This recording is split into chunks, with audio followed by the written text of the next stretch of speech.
Berarti berkah banget untuk ketemu hidayahnya. Betul. Makanya sebenarnya itu kadang-kadang sesuatu yang aku gak terima juga sih. Contoh kayak gini ya. Bapakku tuh pintar Mas.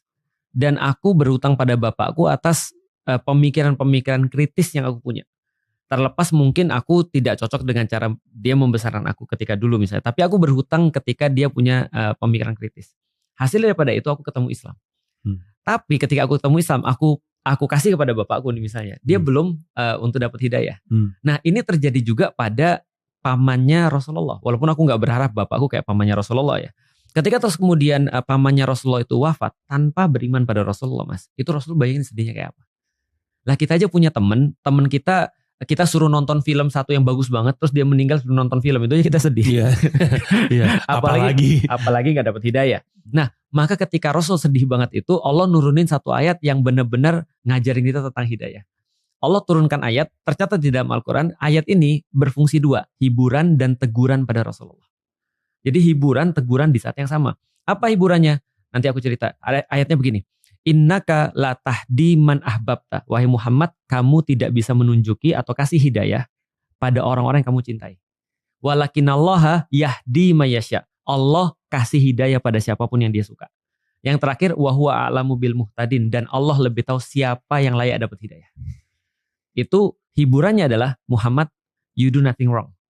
Kamu gak berbuat sesuatu yang salah. Ini bukan kegagalan kamu untuk nganterin hidayah pada orang. Walaupun orang itu kamu cinta. Tapi teguran pada Rasulullah adalah, Muhammad, kamu jangan kira ini adalah tugasmu. It's above your pay grade.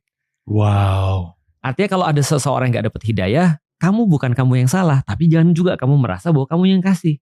Ini aku yang kasih doang dan aku lebih tahu ya siapa yang harus dikasih hidayah. Artinya kadang-kadang aku merasa ya, dilemanya adalah, apa bapakku itu lebih jelek daripada yang lain ya? Padahal dia ngasih aku uang, dia ngasih aku segala macam yang aku perlukan dalam dakwah, dia dukung dakwahku, tapi kok dia belum dapat hidayah. Tapi Mas Panji yang komika gitu kan ya, yang dalam tanda kutip mungkin palanya isinya salah semua sebenarnya. Punchline kan karena salah ya. Tapi dapat hidayah. Atau orang-orang yang muslim sebenarnya kan mereka sudah dapat hidayah itu, karena setidaknya mereka punya akal dan mereka punya ACC itu kan gitu kan ya. Nah, itu kadang membuat aku berpikir, ya udah memang di titik ini balik lagi kata Mas. Kita berarti belum tahu aja. Karena aku juga pernah dibuktikan salah kan oleh Allah kan soal hidayah ini. Percaya nggak Mas? Aku tuh pernah bilang begini sama teman-temanku. Ada orang-orang ya yang mereka dapat hidayah pun itu nggak akan bawa kebaikan buat Islam.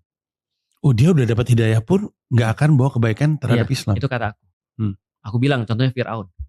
Atau orang-orang yang di church yang nembakin orang-orang muslim banyak itu. Iya betul. Tapi ternyata aku playing God. Aku seolah-olah aku kayak jadi Tuhan gitu maksudnya. Harusnya aku gak boleh gitu. Karena aku ngejudge orang. Aku bilang ada beberapa orang gak usah dapat hidayah. Maka Mas, coba bayangin ya. Saking bencinya aku sama kakakku, aku gak pernah doain kakakku dapat hidayah. Wow. Aku cuma doain bapakku, ibuku dapat hidayah, adikku, kakakku aku skip. Karena aku gak suka sama dia. Aku bilang, dia juga gak akan bawa kebaikan ketika dia dapat hidayah. Tapi aku belajar dengan cara yang sulit kan. Akhirnya ketika aku bilang tentang hidayah seperti itu, tiba-tiba ada yang WhatsApp aku, Lik, ini maksudnya hadis ini apa ya? Aku bilang siapa nih Felix gitu, laki aja. Pas kulihat ternyata kakakku. Wow. Kan aku nggak save nomornya Mas. Padahal laklik aja. Ya makanya aku nggak save. Oh ternyata kakakku. Ternyata percaya nggak percaya Mas? Aku doain siapa? Allah nunjukin siapa? Gila. Akhirnya aku jadi ngerti. Aku bilang gila.